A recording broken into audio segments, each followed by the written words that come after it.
حسینی سے خمینی سجدے رہے سیدنا و نبینا ابی القاسم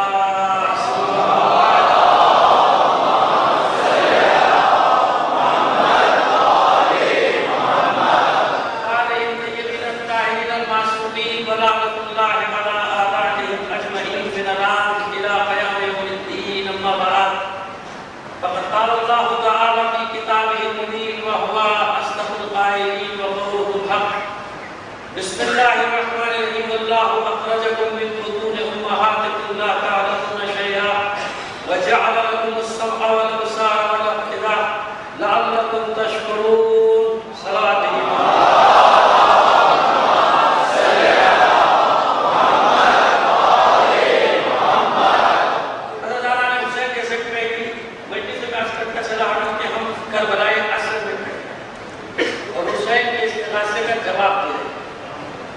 لہذا جیسے میں نے کہا تھا کہ شیطان پیٹ سے سر نکال چکا اور یہ آج دوسرا سال ہے ہم پیدل کے دو بلاس میں اور کے دور میں جس میں دو ممکن شہیدوں ایک ہمارا صاحب کی بہن گئی تھی ایک اکتوبر بھی شہید ہوئی ہے خاتون شہید ہوئی ہے اور زخمی بہت سارے ہیں جس میں سپاہی بھی ہیں ریجرس کے بھی ہیں پولیس کے بھی ہیں ہمارے بھی ہیں اہل سنت بھائی بھی ہیں لیکن میں نے جیسے عرض کیا کہ یہ سازش چاہے کتنی ہی لاشیں ہماری ہم اٹھا لیں مگر ہم اس سازش کو کامیاب نہیں ہونے دیں گے کہ گلی گلی میں جھگڑا بچایا جائے یا اس کو قتال کرایا جائے سب سے پہلے تو میں آپ سے گزارش کروں گا کہ تمام شہداء کے سارے ثواب کے لیے اس کا فاتحہ پڑھ کر بخش دیجیے اور ایک صلوات دیجیے محمد علی محمد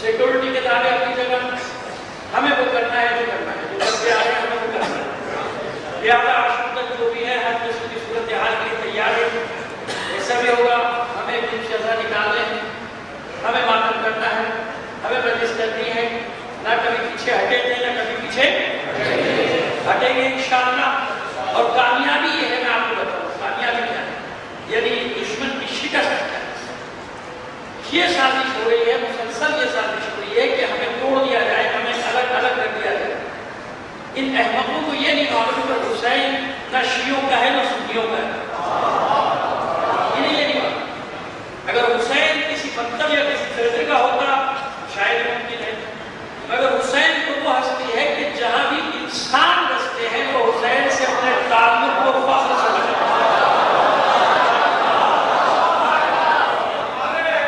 اتنے مشکل حالات میں بھی الحمدللہ آپ دیکھتے ہیں کہ میں اور بھی اپنی مجالس میں دیکھ رہا ہوں کہ مسلسل لوگ آتے ہیں اور یہ اعلان کرتے ہیں کہ حسین آپ کا بھی حسین ہمارا بھی اسی طرح آج واسی سلسلے کے ہمارے بزرگ محبوب شاہ واسی صاحب بھی اسی تعلق کا اعلان کرتے ہوئے آئے کہ حسین تمہارا نہیں حسین ہمارا بھی تو اب نعرے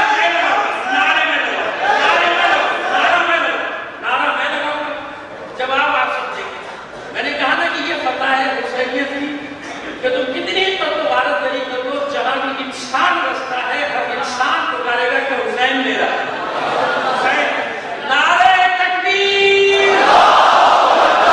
نعرہ تکبیر نعرہ رسالت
وہ سب محفوظ کا دامن ہاتھ سے نہیں چھوڑنا ہے. جو واپس آتے تو ایک دم ہجوم نہ کریں گیٹ پہ, ذرا 2 منٹ یہ بعد میں بھی نہیں کر سکتے, آرام آرام سے نکلیں, ایک دم ہجوم نہ کریں. اپنی طرف سے سب جتنے بھی سیکورٹی ادارے ان کے ساتھ, اپنے اسکاؤٹس کے ساتھ, ان سے بھی میری اپیل ہے. اب ظاہر ہے کہ جتنی نفریہ انہوں نے لگا دی, لیکن یہ جو ناکامی نہیں ہے ہمارے خفیہ اداروں کی ناکامی ہے, یہ انٹیلیجنس کی ناکامی ہے. پولیس جتنی نفریہ سب لگ گئی, کیا کیا جا سکتا ہے؟ ہمیں تو کرنا ہے بھائی, لگے یا نہ لگے ہمیں آزاداری کرنی ہے, کرتے رہیں گے. اور انشاءاللہ کوئی بھی نہ ہو جب بھی ہم آزاداری کریں گے ہمیں تو کرنا ہے. یہ ہمارا عہد و پیمان ہے رسول اور آل رسول کے ساتھ, جو اس کے ذکر کے لیے پیدا کیے گئے ہیں, اس کا ذکر کرتے ہوئے دنیا سے چلے جائیں گے انشاءاللہ. تمام مومنین کی جو سلامتی کے لیے ایک بار بلند آواز سے صلوات عنایت فرما دیجیے.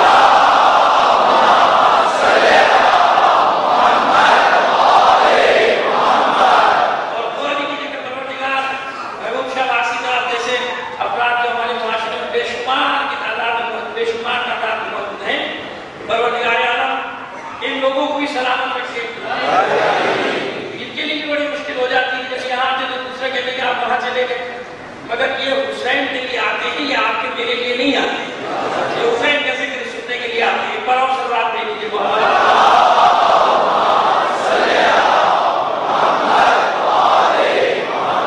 دیکھیے ہم نے اسی لیے اس موضوع کا انتخاب کیا تھا کہ روز تسلسل خود بخود قائم ہوتا چلا جاتا ہے. دنیا کے سامنے انسانیت بھی آ رہی ہے, درندگی اور وحشت بھی آ رہی ہے. آج صبح سے کتنے سارے آدمی کوئٹہ میں سرکاری فوجیوں پر یہ جو ایسی اہلکار کو مارا گیا, بندوں میں سپاہیوں کو, پولیس کے سپاہیوں کو مار دیا گیا, یہاں پہ یہ ہو گیا. پورے پاکستان میں بڑے معذرت کیا کریں, وہ حکومت ہو تو معذرت کرے, وہ مطالبہ جس سے کرے وہ حکومت ہو تو سمجھ جائے گی. بات یہ ہے کہ کسی کی رٹ نہیں ہے. اگر رٹ ہے تو دہشت گردوں کی, کنٹرول ہے تو دہشت گردوں کا. وہ جہاں جاتے ہیں, جیسے چاہتے ہیں, جب چاہتے ہیں اپنی کارروائی کر کے منہ پہ تماشا مار دیتے ہیں. ہماری ایجنسیوں کے منہ میں, ہماری حکومت کے منہ میں. اب ان سپاہیوں کو میں کیا کرتے ہیں, جو بیچارے خود اپنی جان ہتھیلی پہ رکھ کے کھڑے باہر, ہر بات آئے گا. لیکن میں آپ کو یہ بات ہمیشہ سمجھاتا ہوں, جو گیٹ پر کھڑے ہوتے ہیں سپاہی کھڑے ہوتے ہیں, یہ بھی تو آپ کے لیے کھڑے ہوئے ہیں نا. اور آج سب بھی ہونے والوں میں وہ بھی شامل ہیں. تو آپ کو صحت دے. اور یہ تو جتنی نفری لگا دی, یہ تو کام ہوتا ہے خفیہ اداروں کا. وہ جو ایجنسیاں ہیں جنہوں نے پالا ہے, جنہوں نے پروان چڑھایا ہے, جنہوں نے کیمپ لگا کے ان کی تربیت کی تھی, یہ تو ان کا کام ہے. وہ جانتے ہیں کہ وہ کہاں ہیں, کدھر ہیں, ان کی جڑیں. لہٰذا یہ ان کی ناکامی, جو ان اداروں کی ناکامی, انہیں کچھ نہیں پتا. اورنگی ٹاؤن کب سے مقتل بنا ہوا ہے. اورنگی ٹاؤن میں مسلسل سانحات ہوئے ہیں. چھوٹے سے علاقہ, اتنے بڑے سواد کو تو کارڈن آف کر کے آپریشن کر دیا جاتا ہے. اتنے سے علاقے کی سمجھ میں نہیں آتے ان علاقوں کو کیسے کنٹرول کر لیا جائے. پھر اب کہتے ہیں, اب کہتے بھی اپنی زبان سے, دوسرے کہتے ہیں ہم پہ نام والے کے ساتھ فوج کو بلا رہے ہیں. کہ لوگ چلائیں گے تو کیا کریں گے کہ فوج کو بلاؤ, فوج کو بلاؤ, فوج کو بلاؤ. کیونکہ حالات ہی کنٹرول سے باہر ہوتے چلے جا رہے ہیں. مسئلہ ہمارا نہیں ہے. ہم نے تو عرض کیا, بار بار عرض کرتے کہ ہم تو عادی ہیں 1400 سال سے بھائی. ہمیں تو اللہ نے اس قابل پایا ہے کہ ان حالات میں بھی ہم ذکر حسین کر رہے ہیں. ملائکہ آپ ہمارے ساتھ بیٹھے ہوتے ہیں, ملائکہ ہمارے ساتھ ہوتے ہیں. ایسی کیسی ہستیاں ہیں ہم جانتے ہیں جو اس مجلس میں آتی ہیں. تو ہمیں تو یہ پرواہ نہیں ہوتی. ہمیں تو کرنا ہے, کام کرنا ہے, وہ کرنا ہے. لیکن بہرحال دنیا کے سامنے آ رہا ہے کہ انسانیت اور درندگی میں فرق کیا. وہ بیچاری جو رپورٹر تھی جو شہید ہو گئی, میں یہاں سے اس کے خاندان کے ساتھ شہید ہوئی. اس لمحے اور پھر اعلان کر رہا ہوں, جیسے پاس گاؤں میں ہمارا اہل سنت بھائی ہمارے ساتھ شہید ہوا تھا, تو ہم نے کہا تھا کہ وہ ہمارا شہید ہے. تو میں اس کے گھر والوں کو بھی بتاتا ہوں اور تمام صحابی برادری کو یقین دلاتا ہوں کہ یہ ہماری شہید ہے, یہ عزاداری کی شہید ہے. ہم اسے بھی اسی طرح یاد رکھیں گے جیسے اپنے شہداء کو ہم یاد رکھتے ہیں, جیسے ہم اپنے شہداء کی یاد بناتے ہیں. تمام صحابی برادری سے بھی میں تعزیت پیش کرتا ہوں, ان کی خدمت میں, ان کے خاندان کی بھی خدمت میں تعزیت پیش کرتا ہوں. اور دعا کرتا ہوں کہ پروردگار عالم ہمارے شہر کو, ہمارے ملک کو ان دہشت گردوں سے پاک کر, ہماری راہ دیش کو نابود کر. اماموں کی دعاؤں میں جملے ہیں, وہ دہرانا کے بارے رہا ہے کہ پناہ گاہوں کو تباہ و برباد کر, انہیں گونگا بہرا اندھا بنا, ہاتھ پیروں کو شل کر. کی دعاؤں میں ترجمہ آپ کے سامنے میں پیش کر رہا ہوں. بارے رہا کی سرپرستی کرنے والے ہیں, ان کو بھی تباہ و برباد کر.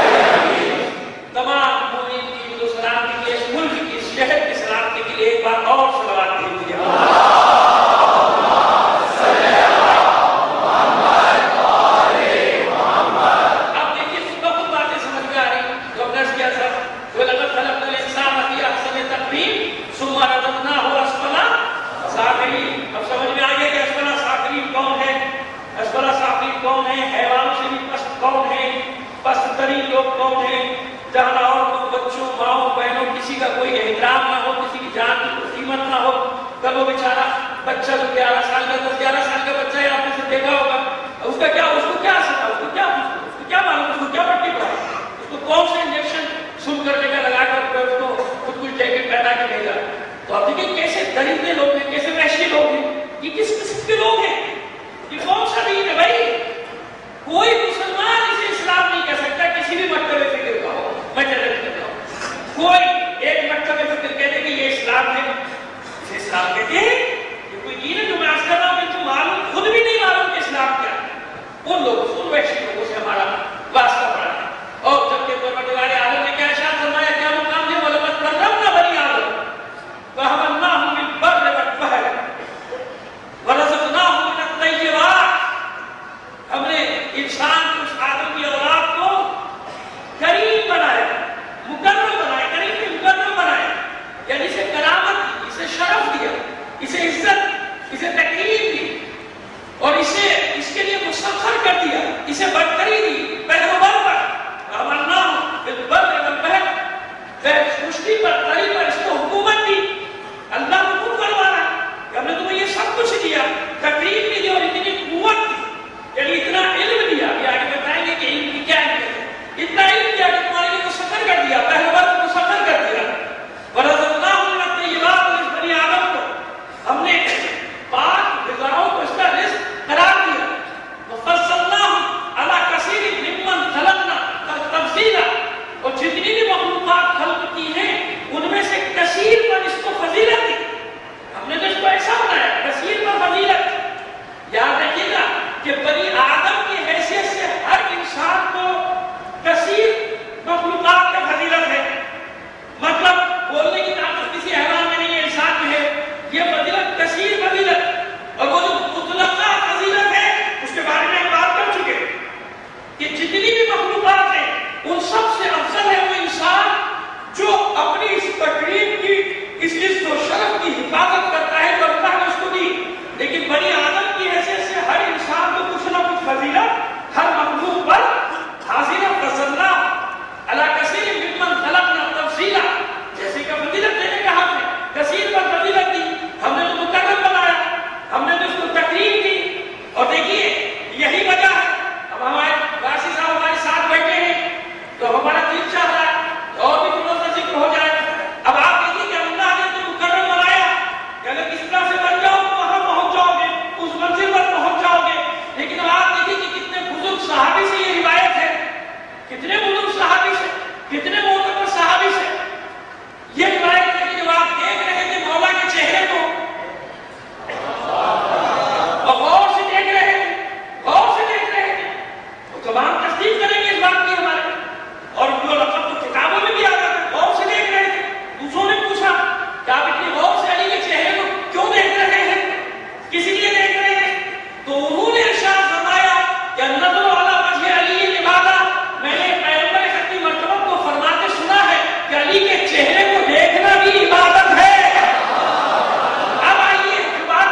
کی موت، اس کی آنکھوں سے بوجھل، اس کی بیماریاں اس سے پوشیدہ، اس کے اعمال محفوظ کر دیے جاتے ہیں، یعنی ریکارڈ کر لیے جاتے ہیں. جو بھی عمل کرتا ہے وہ ریکارڈ کر کے اس کے اعمال محفوظ.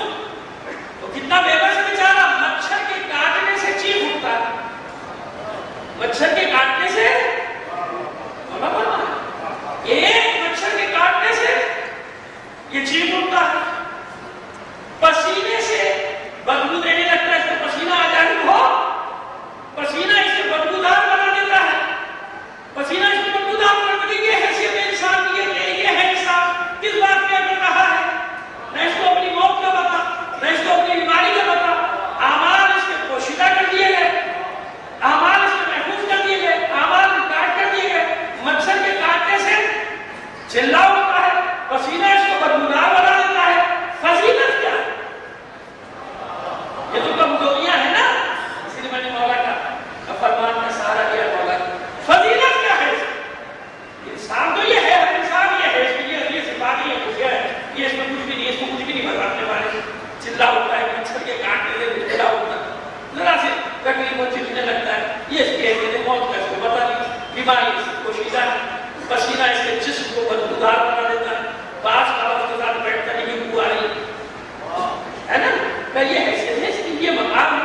فضیلت ہے. میرا مولا فرماتا ہے کہ بس انسان کو دو فضیلتیں حاصل ہے اور کچھ. اب ان فضیلتوں کی بات بتائیں گے. انسان کو اللہ نے تمام مخلوقات کو جو فضیلتیں دی ہیں وہ دو دی ہیں، ایک عقل، ایک نطق.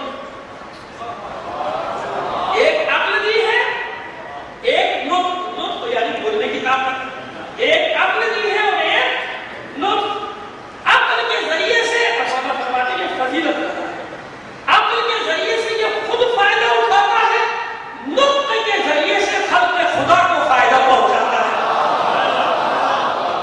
اسی پر بات کریں گے، اسی پر بات کریں گے. عقل کے ذریعے سے خود فائدہ اٹھاتا ہے. عقل کو استعمال کرے گا صحیح تو فائدہ اٹھائے گا. نا یہ معافی کریں اب وہ ناجائز فائدے کی بات نہیں، فضیلت کی بات ہے. عقل کو استعمال کرے گا تو عقل سے خود فائدہ اٹھائے گا. نطق اللہ نے کس لیے کیا؟ دوسروں کو فائدہ پہنچانے کے لیے. اگر یہ نطق دوسروں کو فائدہ نہ پہنچائے، شر و فساد پھیلائے، فتنہ فساد پھیلائے، شرانگیزی پھیلائے، نفاق پھیلائے، تو فضیلت نہیں ہوئی. فضیلت کون سے نطق میں ہے؟ جو لوگوں کو فائدہ پہنچائے، جو انسانیت کے کام آئے.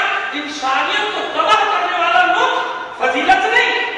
بسم اللہ الرحمن الرحیم. الرحمن علم القرآن خلق الانسان علمہ البیان.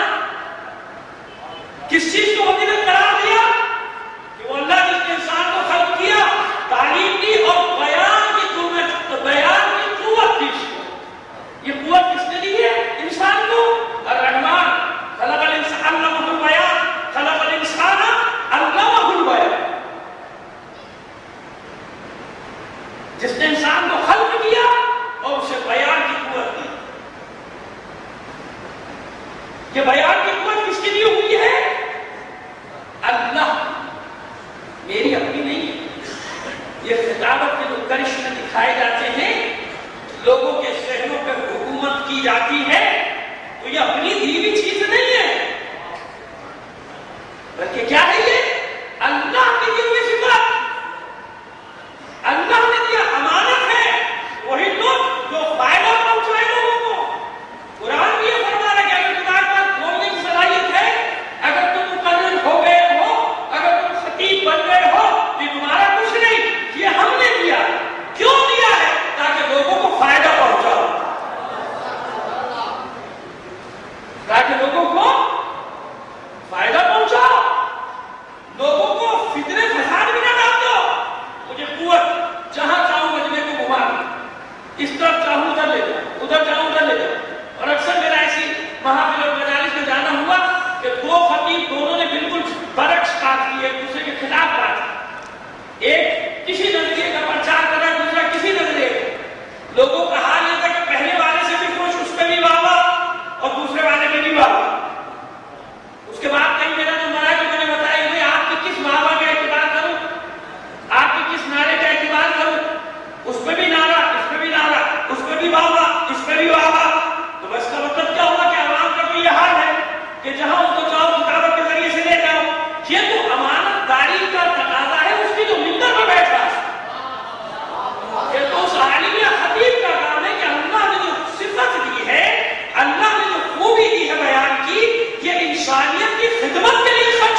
تقریر کیا کرے گی؟ کہیں سے کہیں معاملات کو پہنچا دے گی. لہٰذا کتنی بڑی ذمہ داری ہے. مولا فرماتے کہ یہ فضیلت ہے. ایک عقل دی اللہ نے, ایک بولنے کی قوت دی, ایک بولنے کی قوت دی. پھر فرماتے کہ انسان مشابہ ہے ترازو کے ساتھ. ذرا سا کسی کرتا چلو اس سے قدر لسانی ہو جاتی ہے. بسم اللہ الرحمن الرحیم. الرحمن علم القرآن خلق الانسان علمہ البیان. مجھے لگے کہ اللہ القرآن ذرا سا رہ گیا تھا. ظاہر ہے کہ ایک چیز ریکارڈ میں ہتھیہ اعمال محفوظ ہوتے ہیں, اس کے میں نے کسی کرنا ضروری سمجھا. ایک سلوات دے دیجیے محمد.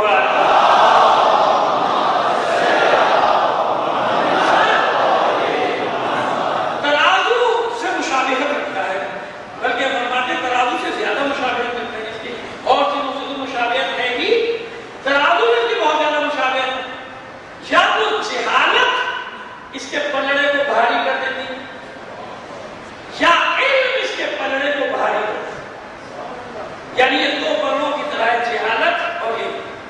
پلڑا ضرور چھٹے گا, وزن ضرور ہوگا. یا جہالت کی وجہ سے پلڑا بھاری ہو جائے گا یا علم کی وجہ سے پلڑا بھاری ہو جائے گا. اور قیامت کے دن جو حساب کتاب ہے وہ بھی اسی بنیاد پہ ہوگا. یاد رکھیے گا, انسانوں کی عقل کے مطابق حساب لیا جائے گا. اور اس کی مثال میں یوں دے دوں کہ جو دور افتادہ علاقوں میں ایسے علاقوں میں رہتے ہیں جہاں علم کی روشنی نہیں پہنچی, بس پیغام پہنچ گیا ہلکا سا. ایسے علاقے ہیں دنیا میں, ہم دنیا میں کیا ہمارے ملک میں ایسے گاؤں دیہات پہاڑی علاقے کے جہاں کما حقہ تبلیغ نہیں ہو سکی, لیکن جتنی ہے بس اس پہ بیچارے کو عمل کرتے ہیں خلوص نیت کے ساتھ. تو ان سے حساب کتاب وہ نہیں ہوگا جو آپ کے ساتھ ہوگا. آپ کا حساب کتاب, میرا حساب کتاب سب ہے, آپ کا سب ہے, کیونکہ آپ شہروں میں رہتے ہیں. آپ کو ان کے حصول کے سارے ذرائع ویسے ہیں. میرا حساب آپ سے بھی زیادہ سخت ہے کیونکہ میں یہاں بیٹھا ہوں اور آپ پیچھے بیٹھے ہیں. یہ کوئی فخر کی بات نہیں, یہ بھی بڑے خوف کی بات ہے کہ اتنے سارے لوگوں سے میں گفتگو کر رہا ہوں. ذرا سی غیر ذمہ داری کی بات کی, میری گردن پہلے پکڑی جائے, میری گردن زیادہ پکڑی جائے گی. میں اتنی احتیاط سے اپنا کام دیتا ہوں. جس میں میرے بھائی کچھ احباب ناراض ہو جاتے ہیں, اس کا سبب یہ ہے کہ جس کا پروردگار, میں منصب تو خیر کوئی بھی نہیں لگتا, بہت ادنا سا طالب علم ہوں, لیکن بہرحال یہی جملہ کہا جاتا ہے کہ جس کو منصب بڑا ہو دیتا ہے تو اس کا حساب کتاب بھی زیادہ. اور یہاں تک جاتا ہے کہ اگر کوئی حاکم وقت ہو تو اس کا حساب, اس کو تو پوری قوم کا, پورے ملک کا حساب دینا پڑتا ہے. لیکن کتنے دلیر اور جلی ہے ہمارے حکمران. ذرا حقیقی اسلامی حکمرانوں کا حساب تو پڑھیے آپ کہ انہیں کیا فکر رہتی تھی.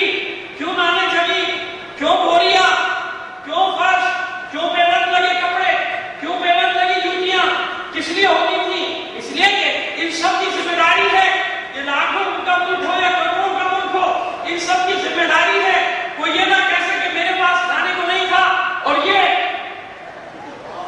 معاذ اللہ ایسے شخص میں مصروف تھے. تو جتنا منصب بڑھتا ہے ذمہ داری بڑھتی گئی کہ نہیں بڑھتی گئی؟ لہٰذا آپ کا سوال جواب ان لوگوں سے زیادہ سب وسائل تھے علم حاصل کرنے کے ذرائع سے کیوں نہیں کیا؟ اور جو یہاں بیٹھا ہے اس کو اس سے بھی سب. لیکن اگر کتنا چلیے, کتنا دلیر ہے کہ لوگوں کو خوش کرنے کے لیے, مخلوق کو خوش کرنے کے لیے خالق کو ناراض کر دیتا ہے کہ لوگ خوش ہو جائے, ایسی بات کر دوں کہ مجمع خوش ہو جائے, چاہے اس میں دین پر آ جائے, چاہے انسانیت پر آ جائے. ایسا نہیں, سب کا حساب کتاب اتنا ہی بڑھتا چلا جائے گا. تو آپ اس لیے دی کہ معلومات کو جمع کرو, آپ اسے صحیح فیصلے کرو, اور ملک اس لیے کیا کہ لوگوں کو یہ تعلیم, یہ ہے وہ کرامت جس کے لیے قرآن مجید ارشاد فرما رہا ہے وَلَقَدْ كَرَّمْنَا بَنِي آدَمَ. ہم نے آدم کی اولاد کو کرامت دی. اور یہاں بنی آدم کہا, مسلمان نہیں کہا. یہاں بنی آدم کہا, مومن نہیں کہا. یہاں بنی آدم کہا, متقی نہیں کہا. کیوں؟ تشخیص کی بات ہے, بہرور کی حکومت کی بات ہے. تو بنی آدم کہا, بنی آدم کہے گا یہ بتا رہا ہے پروردگار کہ یہ ترقی کرنا, یہ سائنسی ترقی کرنا, یہ بہرور پہ کنٹرول کرنا صرف نمازوں سے نہیں ہوگا, فرقہ واریت سے نہیں ہوگا, لسانیت سے نہیں ہوگا, خالی نعرے لگانے سے نہیں ہوگا. جو بھی علم حاصل کرے گا بہرور پہ کنٹرول دے دیں گے, بہرور پہ قبضہ دیں گے. بنی آدم کا لفظ کرمنا بنی آدم, ہم اللہ فی البر والبحر, بنی آدم کا لفظ ہے. جو ترقی کرے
تو خالی نعرے پہ گزارا تھوڑی کر رہے، خالی دعاؤں پہ گزارا تھوڑی کر رہے. انہیں نے ترقی کی ہے، ٹیکنالوجی میں آگے بڑھے. کیوں؟ قرآن مجید کی واضح آیات ہے کہ بنی آدم کو کرامت دی ہے، جو محنت کرے گا وہ آگے جائے گا، اس کو فضیلت ہوگی. بنی اسرائیل کو فضیلت دی تھی نا، اس کے بعد وہ فتنے میں پڑ گئے، آج تک پڑے گئے. ہم نے سارے عالمین پر فضیلت دی تھی انہیں، لیکن کیا کیا؟ ٹھوک پیٹتے رہے گے فضیلت فضیلت فضیلت. ہم سب سے بات فضیلت فضیلت لوگ ہیں. سبب فضیلت کو چھوڑ دیا. وہ جو سبب تھا انبیاء کے ساتھ دینا، اس کو چھوڑ دیا. انبیاء کی تعلیمات پہ عمل کرنا سبب تھا، اسے چھوڑ دیا. اوصیاء کی تعلیمات پہ عمل کرنا سبب تھا فضیلت کا، وہ چھوڑ دیا. تو ہر زمانے میں یہ ہے، سب یہی ہے. سب سے زیادہ مثالیں اسی لیے بنی اسرائیل کی دی گئی کہ یہ زمانہ آئے گا تم پر، اگر تمہیں 72 فرقے بنے، تم میں 73 بن جائیں گے. سبب فضیلت نہ کھونا. ایک مقام، 2 مقام، 3 مقام ایسے قرار دے دیے کہ ابھی میں حج کرتا پروردگار عالم آپ سب کو جو نہیں ہے ان کو بھی توفیق عطا فرمائے. تو میں نے تو خود دیکھا، میں حیران ہو گیا کہ بھئی یہ مسئلہ کیا ہے. ساری دنیا کے مسلمان خانہ کعبہ کے گرد طواف کر رہے ہیں، ساتھ نماز پڑھ رہے ہیں، اور ایک ہی صف میں کسی کا ہاتھ کھلا ہوا ہے، کسی کا ہاتھ ناف میں بندھا ہوا ہے، کسی کا ہاتھ سینے میں بندھا ہوا ہے. یہ مذاق نہیں اڑانے کی بات ہے، یہ میں تنقید نہیں کر رہا، یہ تو میں معجزہ بیان کر رہا ہوں. جب وہاں جا کے کسی کی جرأت نہیں ہوگی کہ ایک دوسرے پر فتویٰ لگاؤ. کیوں؟ وہاں جا کر اپنی کمائیگی کا احساس ہو جاتا ہے. اللہ کی بارگاہ میں جاتے ہیں تو کوئی احساس نہیں کرتا کہ تو میرے برابر میں کیوں کھڑا ہے، تیرا ہاتھ کھلا ہوا کیوں ہے، تیرا ہاتھ سینے پر کیوں ہے، تیرا ہاتھ پیٹ پر کیوں، تیرا ہاتھ ناک سے نیچے کیوں.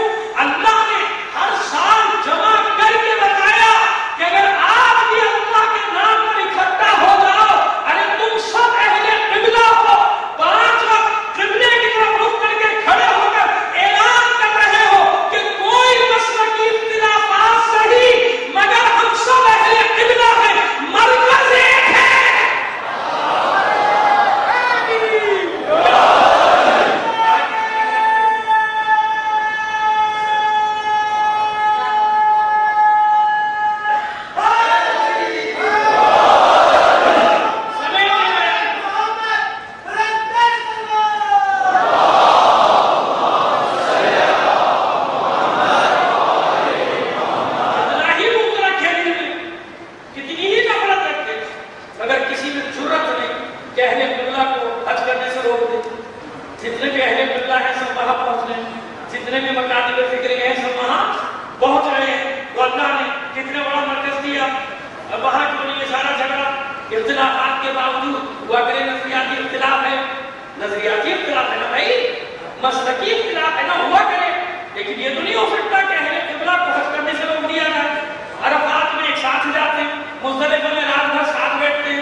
ہم نے تو وہاں ہاتھ باندھ کے لوگوں کو ناک دیکھا, ہم بھی بیٹھ کے آتے تھے سننے کے لیے کہ نعت رسول ہو رہی ہے, بیٹھ کے ہم نے بقی کے باہر آنسو بہاتے ہوئے اپنے اہل سنت بھائیوں کو دیکھا کہ جو دور کھڑے ہو کے آنسو بھی بہا رہے ہیں اور نعتیں منقبت بھی پڑھ رہے ہیں, شہزادی کی شان بھی بیان کر رہے ہیں, مولا کی شان میں قصیدہ بھی پڑھ. تو بابا میں جب یہ ساری چیزیں دیکھتا ہوں, اتنی بصیرت مجھے اللہ نے دی ہے, میں کیسے اس سازش کا شکار ہو جاؤں,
چھوڑی اور گھمت کر بابا کی گود میں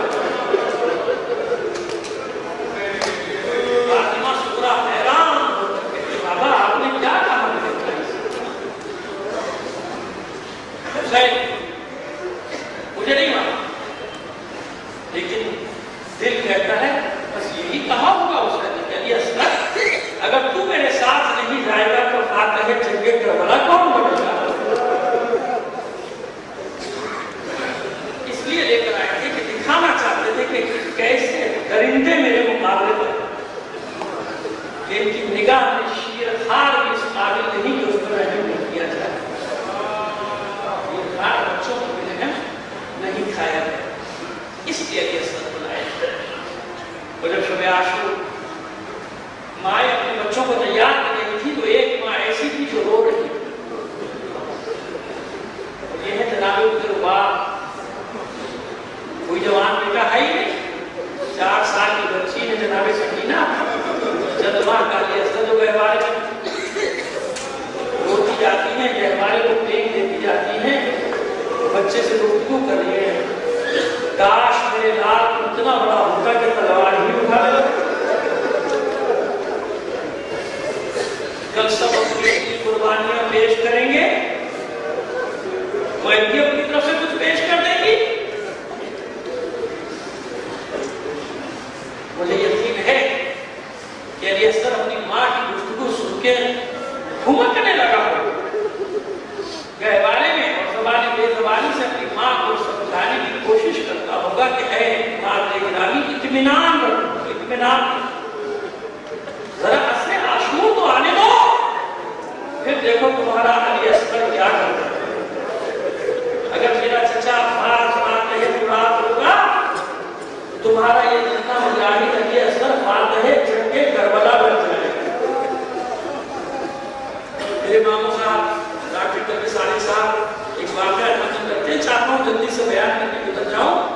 اپنا ہی انہوں نے واقعہ ختم کیا کہ ٹرین میں کہیں سفر کر رہے تھے، ایک ہندو مذہبی رہنما سے ملاقات ہوئی، گفتگو ہوئی، کچھ زیادہ نہیں جانتا تھا کربلا میں، بات چیت آگے بڑھی، لمبا سفر تھا، اسے گفتگو ہوئی اور بات آگے بڑھتے بڑھتے اس نے کہا اچھا مجھے کچھ کربلا کے واقعات بتائیے. تو کبھی سالی صاحب اس کو کربلا کے واقعات بتانے شروع کیے، بتاتے بتاتے سب کی شہادتیں سنتا تھا، مجھے لگتا تھا سنتا تھا کہ کہتا تھا کیسے لوگ تھے، کیسے لوگ تھے. جب جناب علی اصغر کی شہادت کی بات آئی اور ڈاکٹر صاحب کہتے ہیں کہ جب میں یہاں تک پہنچا کہ تیر کربلا نے کمان میں پھوڑا اور علی اصغر کی گردن کا نشانہ لیا تو گھبرا کے کھڑا ہوا، کہتے بس بس سے آگے مت بتانا کیا، سے آگے مت بتانا کیا ہوا، ارے کیسے لوگ تھے. اچھے میری طرح سے دکھایا یہ ہے علی اصغر، یہ ہے علی اصغر. بس عہد و پیمان کیا علی اصغر نے اپنی ماں کے ساتھ، اور جناب القربا کا مرتبہ میں کیا عرض کروں آپ کی خدمت میں، کیا نیت تھی اس بیوی کی جو اس بات پہ رو رہی ہے کہ ایک سکینہ ہے، ایک علی اصغر، میں کروں کیا سکینہ. مشیت نے بھی طے کر لیا تھا جب فاتح شام کی اس کی بچی سکینہ ہوگی